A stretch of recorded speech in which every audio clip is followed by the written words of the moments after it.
Happy Tuesday, all you minties! It is that time of the week where I go over all of the collected editions coming out from Marvel this particular week. So let's go ahead and get started.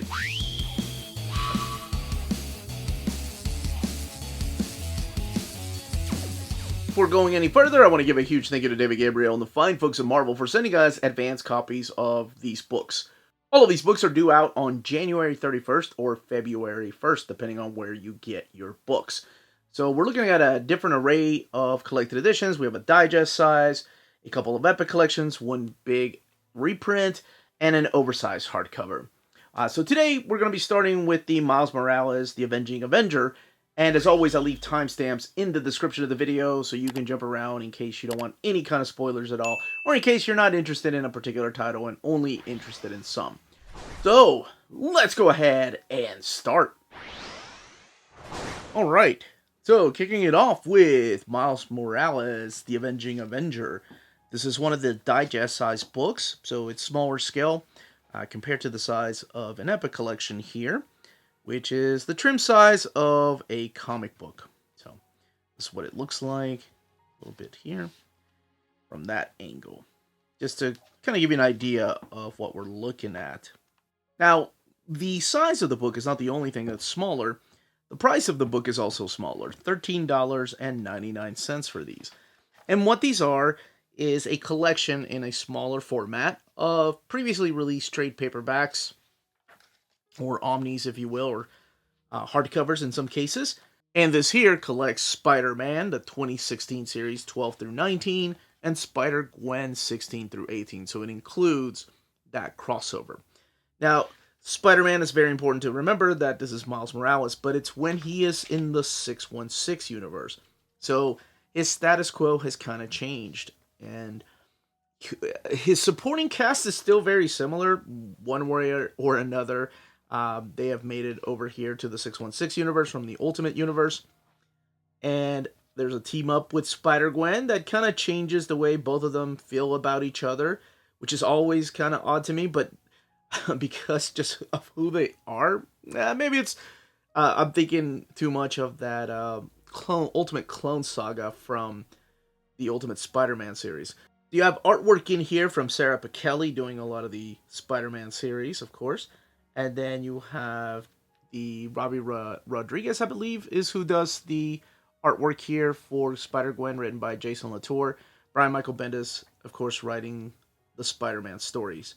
This volume right here retails for $13.99 again, and it has 248 pages. As far as the extras in the back, we do have a couple of character designs, and then some of the variant covers we found here. Isn't that adorable? Okay, yes, it's not as creepy as the Ultimate Clone Saga Crush, and for those that have read it, you know what I'm talking about. But the paper on this is a little bit thicker than the paper stock they've used for some of the trade paperbacks. I want to say not since they've been printing some of them in the US, though.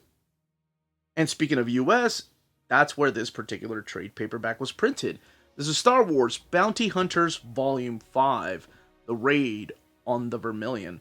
And one thing you may note, in case whenever I do the upcoming collected editions, the cover might have changed, because that looks like a different cover than what I remember seeing. So, because the one that I remember seeing had just Dengar on it. Actually, I think the one I remember seeing is that back cover. So, Ethan Sack's still doing the writing for this particular series. And this is one of the series that I think is completely underrated. Natasha Bustos is doing the artwork here at the beginning. And I say underrated because Star Wars has a lot of great series. It has Star Wars The Ongoing series. It has Darth Vader. Dr. Aphra has become almost like a household name, I want to say. And then we have Bounty Hunters, and it's the one that not a lot of people talk about, but I believe Ethan Sacks has been just killing it on this particular series. Again, these stories taking place after Empire Strikes Back, so it's while Han Solo is in Carbonite, it's after the big reveal of Darth Vader to Luke Skywalker, and in this particular volume here, let's get to you do have the art of Paolo Vianelli, who does the rest of the issues. So this collects issues 23 to 27. And this is after the Crimson Reign story arc. It's after War of the Bounty Hunters.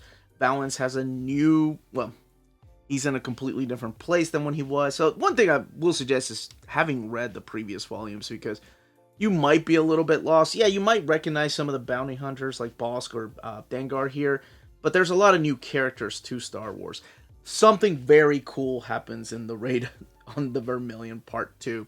It's one of my favorite moments of this entire era of Star Wars, and that is the Knights of Ren make an appearance here to fight off kind of like this new bounty hunter group that has been sort of put together, because you have Tonga right now, who is kind of leading her team. They had just captured the one character in the previous volume, and they were trying to torture her. What was her name? Vikora, I think. But all of this is to try to get the character of Cadelia back from the Crimson Dawn. They don't know where she is.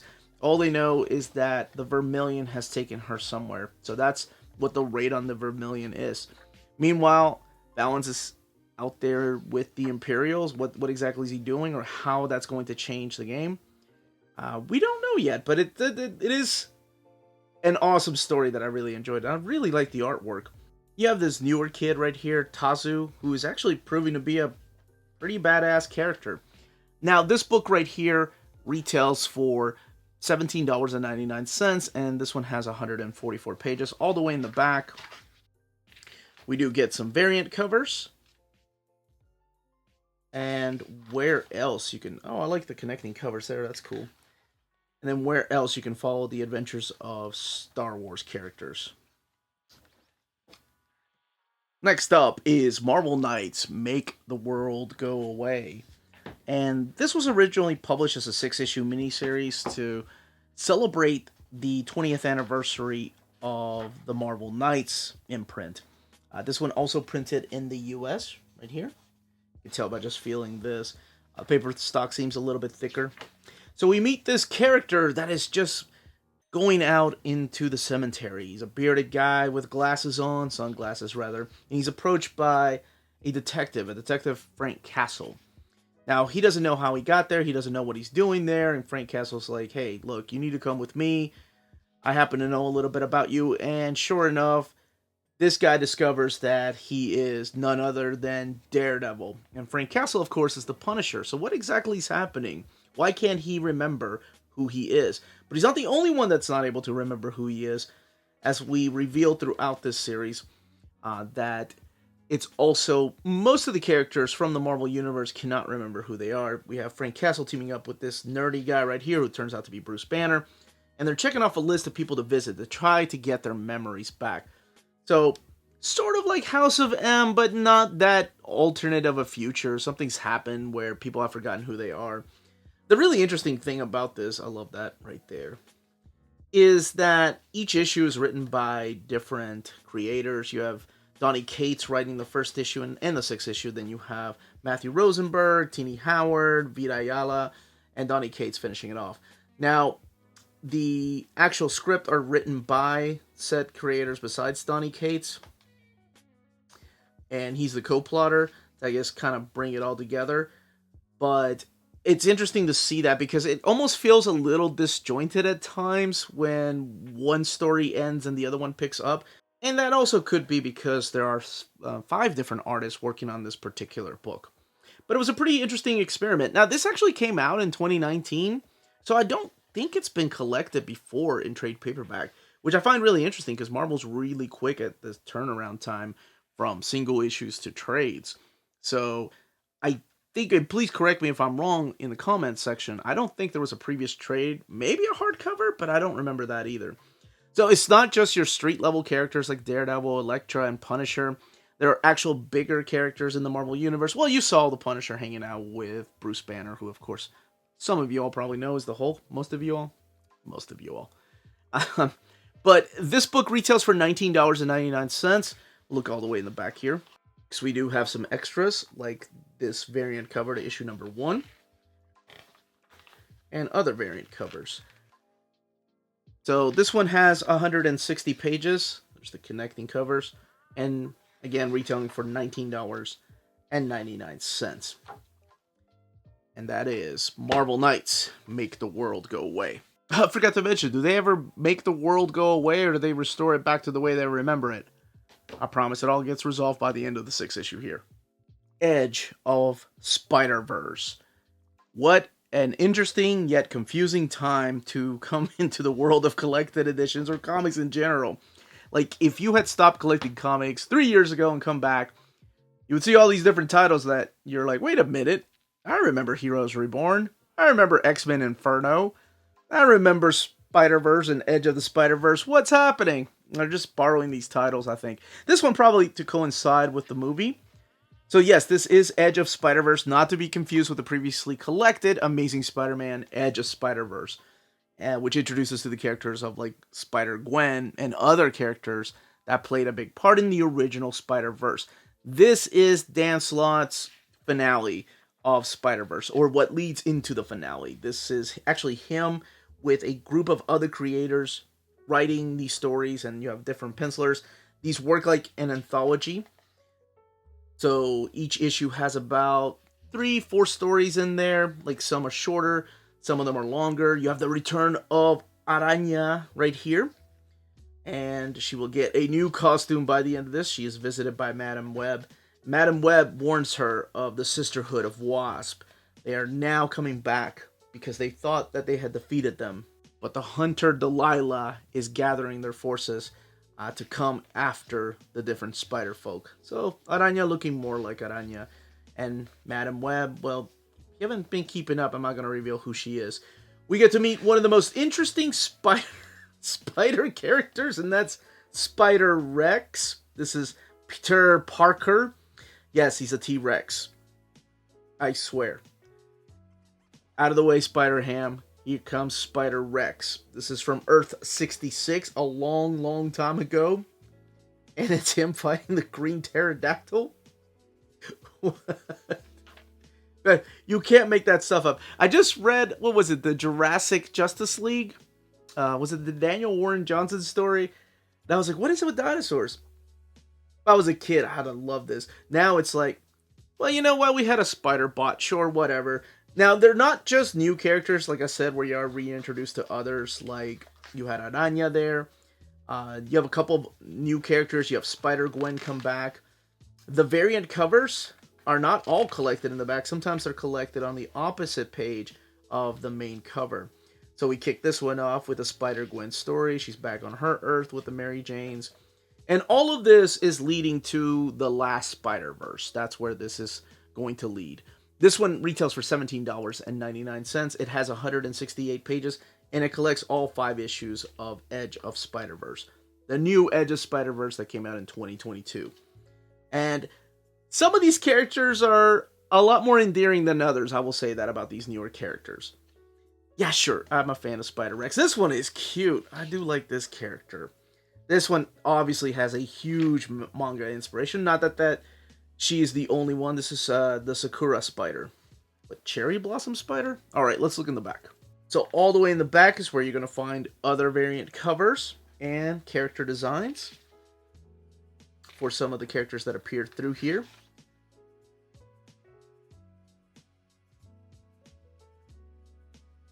That character is pretty fun. Alright, let's keep going.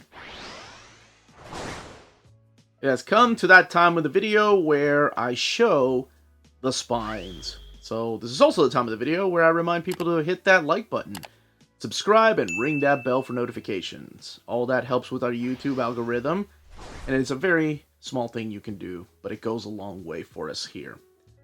Okay, let's continue the overview. Next up is this reprint that is a huge deal for a lot of Epic collectors. Not because they voted for this to be reprinted, but because this was the predecessor to what was to come, and that was Volume 2.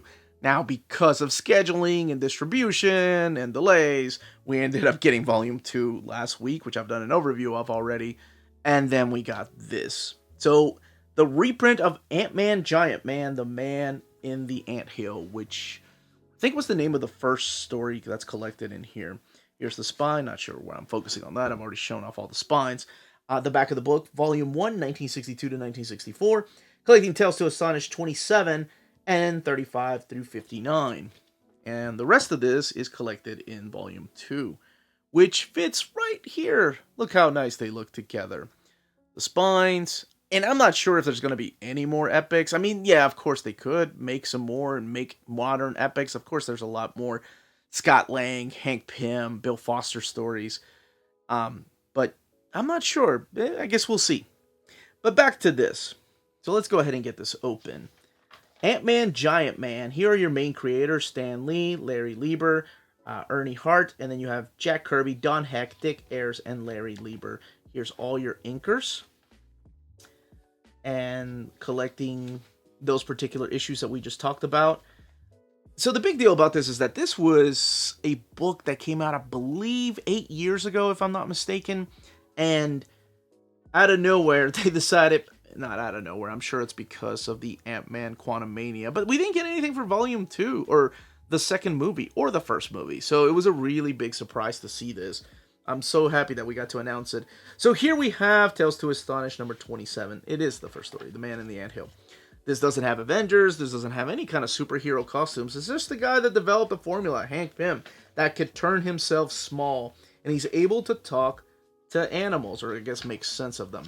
Then when he returns, because the popular character was so popular, that was redundant, that they gave him a name, The Return of the Ant-Man, even though in this story, which I just reread a couple of weeks ago, they never refer to him as Ant-Man.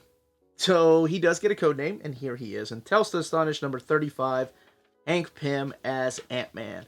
This time wearing a helmet to better communicate with these ants and take control of them. So, while this doesn't have the biggest rogue gallery, it does introduce us to the characters like Porcupine or Egghead or the Top, who will eventually become Whirlwind. Now, he becomes more of a threat of the Avengers. So yes, this all predates the Avengers. This is before he joins the team, and it all predates... there's Egghead right there. It all predates Janet, because she doesn't appear until issue 44 of Tales to Astonish.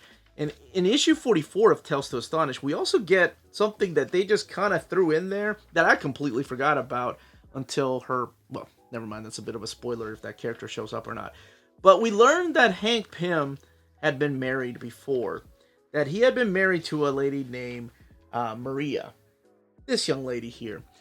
And she had disappeared. Now, I'm not going to tell you what ends up happening to her or whether she comes back or not. But we also are introduced to this young lady named Janet Van Dyne.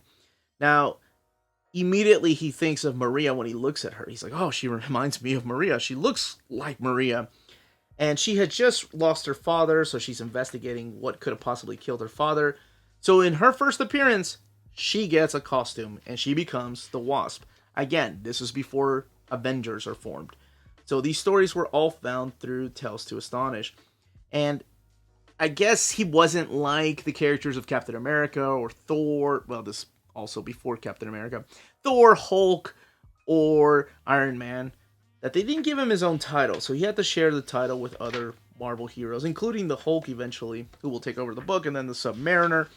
But these are all stories drawn by Jack Kirby, written by Stan Lee, and then eventually Don Heck taking over the book. There's Porcupine. Now in issue 47, I believe, we are introduced to Giant Man. And it's in issue 49. Sorry about that. This is when we're introduced to the concept of just reversing the formula to make him small.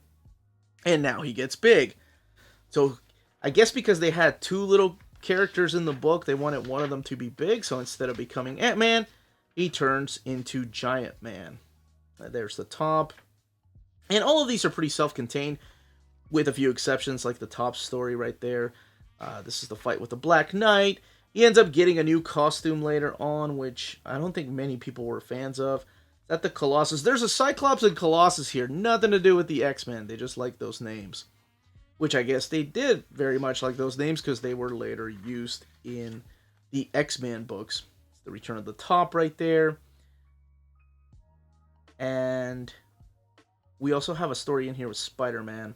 Now what you're going to see in here is just a bunch of exciting adventures through the Silver Age. So that's the very important thing to note, is this is all done through the Silver Age.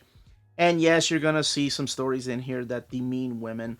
But, I mean, my kids are like, well, Alicia was 9 when she started reading these. And they could tell that they were just products of their time. So that's the thing you have to look at when reading these particular stories.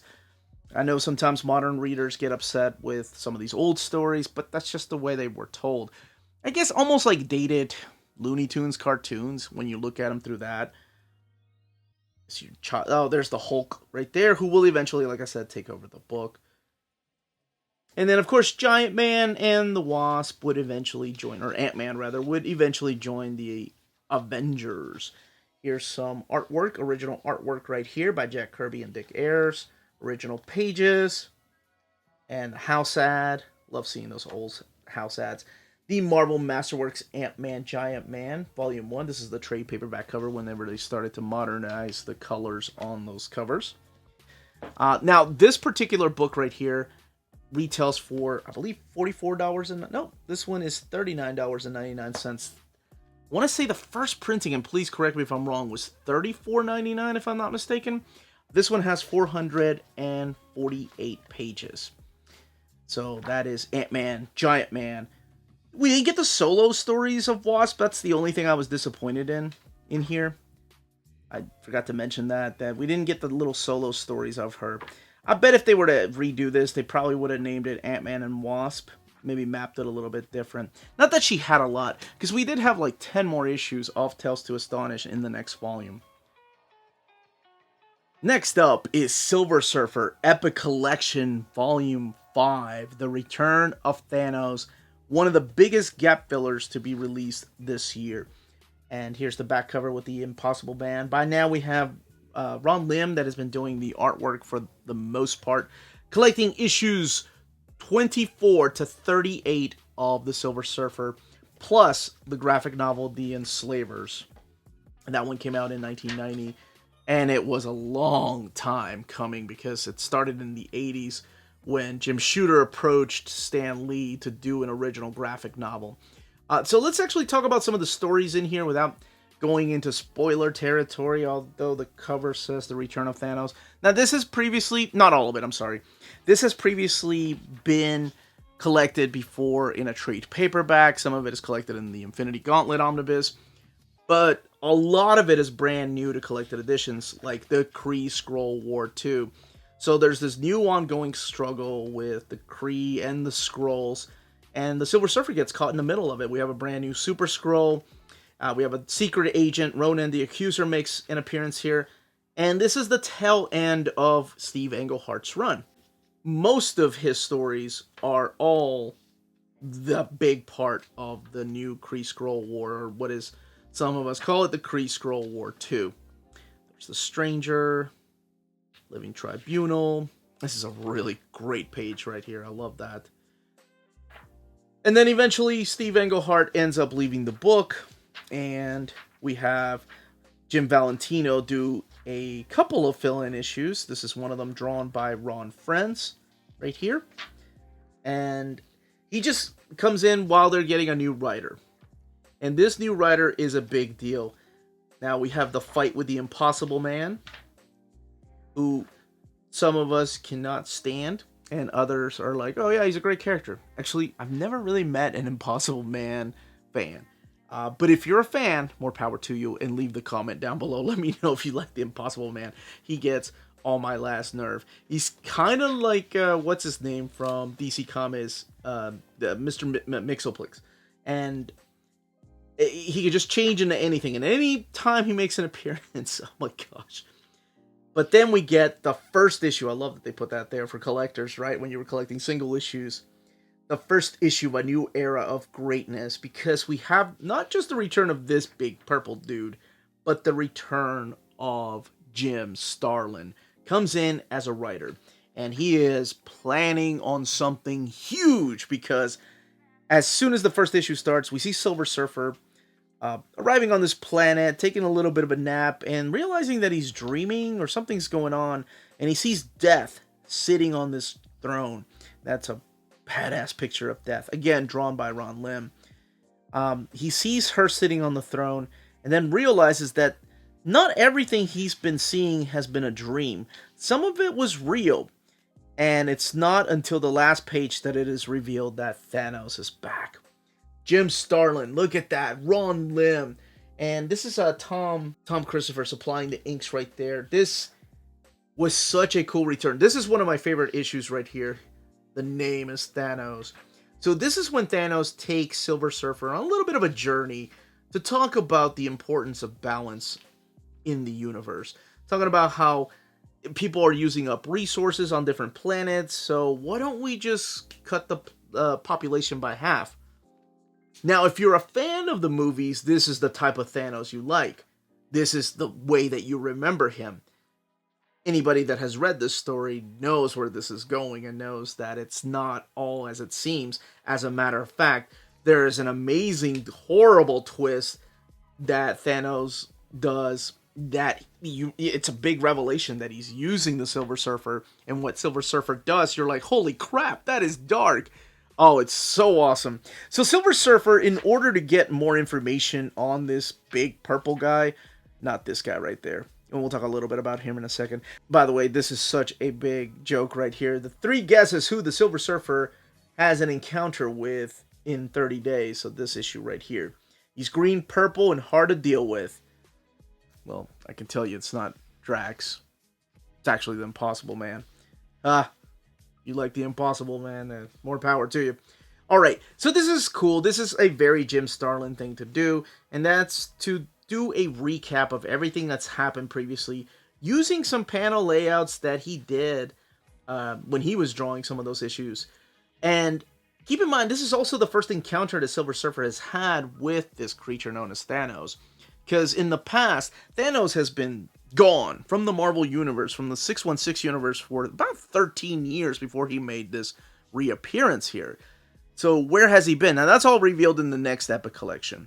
And that would also be a spoiler as to how he came back and where he came back from and what his plans are. But if you've read a certain miniseries, you know where his plans are going, just saying, or where the journey's going. But I do love the intel. He just goes to the Avengers mansion just to kind of get intel on this Thanos guy. And Captain America goes, yeah, we fought him a couple of times. He's kind of a badass. Why? So he tells him that he saw him, and all of it, of course, leading into a big event that won't happen for another couple of years, maybe one more year. This right here is the Enslavers. Now, the Enslavers, as I mentioned, is a story by Stan Lee that was when he was working at Marvel, or no, it was when Jim Shooter was at Marvel. He approached Stan Lee to work with Keith Pollard on an original graphic novel featuring one of his favorite creations, the Silver Surfer. And Stan Lee's like, sure, but the story kind of was shelved. And years later, in the 90s, they brought it back out of obscurity. And they published this original graphic novel. I believe it was a hardcover. I used to have that hardcover. I don't know where in the world it went. But it was long before we moved. Sometimes I let people borrow stuff over the decades, and things just went missing. Now, this story, the basic premise of this is the Silver Surfer gets called to Earth. He sees a planet that has been just completely destroyed. He wants to know where its people went.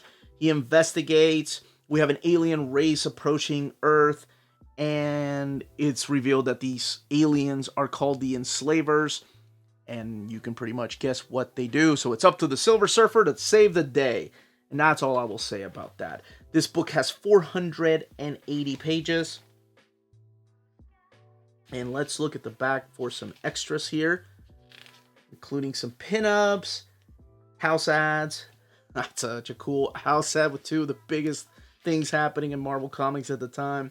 Who says the 90s were all bad? I've always loved that cover right there, or that piece. We also see the return of Nebula here, where she's claiming royalty. She was a character that was...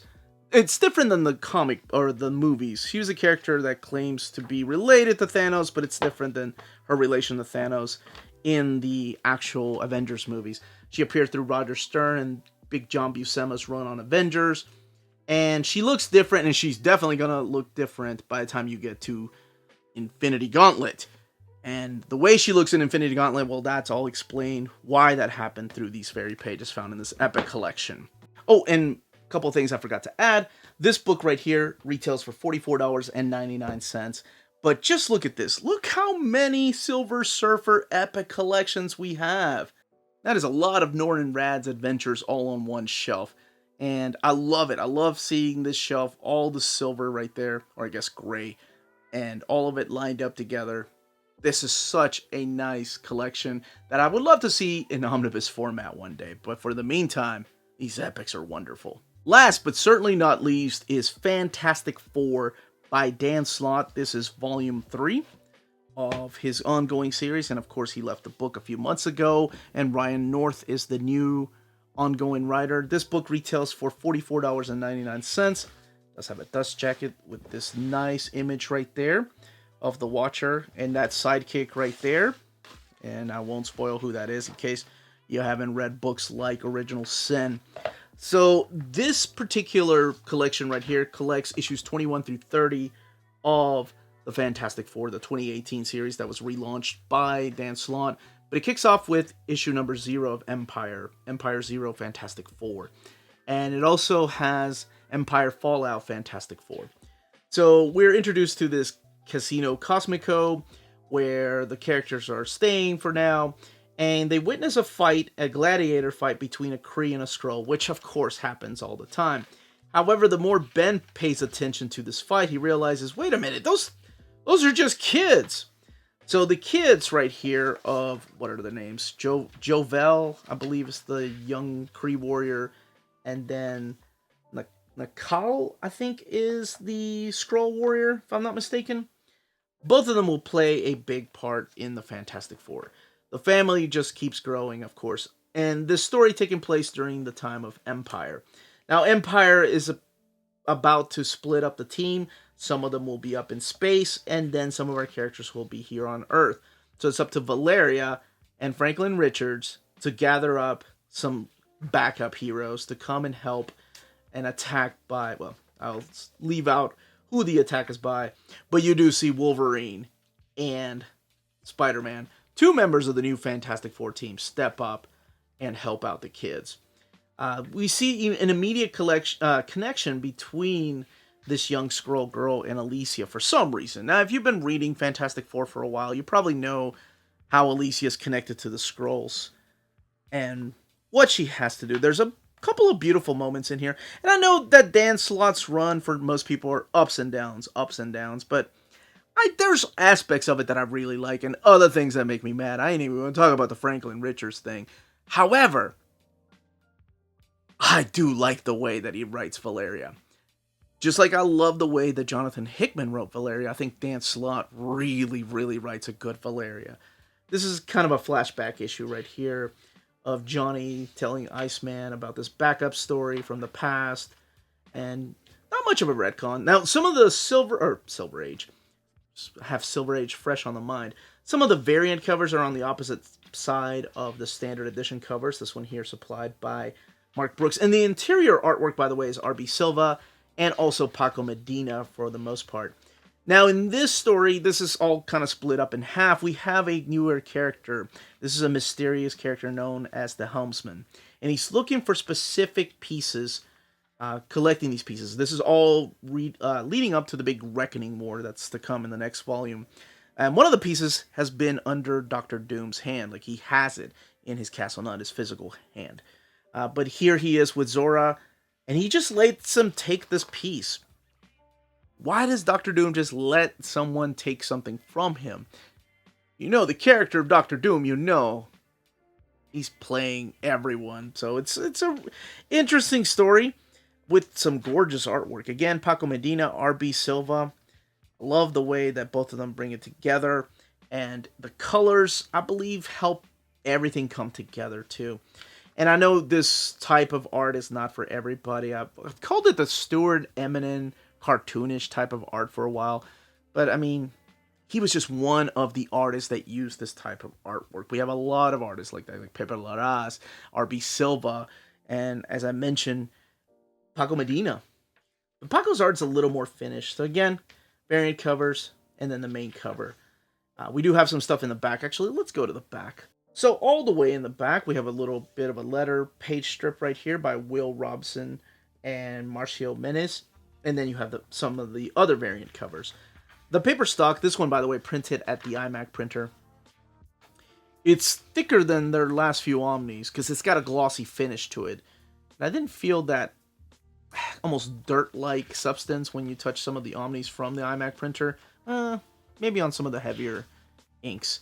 But definitely the paper stock feels a lot thicker than what they've used for Omnis. Now, the binding on the book is sewn binding. Not much of an eye, if any. And yes, I'm a monster. I left the dust jacket on just because I was doing an overview of the book. But that, as they say, is that. If you're interested in purchasing any of these books, don't forget to check out our sponsor, cheapgraphicnovels.com, your online home for graphic novels and collected editions up to 50% off cover price. They have excellent shipping and prompt and helpful service. Check out their bargain deals for up to 90% off cover price. And don't forget that CGN also takes pre-orders. That way you don't miss out on the hottest releases. And they are currently running a special promotion for you Minties. If you're a first-time customer, after receiving your order confirmation email, reply back to that email and let them know Near Mint Condition sent you their way. They will then apply a free shipping promotional credit to your next order in the US. Cheap Graphic Novels, your source for the hottest books with the kind of deep discount, quality shipping, and customer service that will keep you coming back for more. And that was the content and page count of these books that came out this week. Don't forget, we also got Daredevil by Frank Miller from Marvel. We got Dr. Aphra and Captain Marvel Omnibus Volume 1. And I've done an overview of all of those Omnis. But these are the trade paperbacks, or sometimes oversized hardcovers, that sneak it into here. If you have any questions, please leave your questions down below. Smash that like button, subscribe, and ring that bell for notification. All of that goes a long way for our channel, and thank you so much to all you wonderful folks that stay tuned and watch the whole thing. Thank you all. Alright, everyone stay healthy and safe out there. Much love.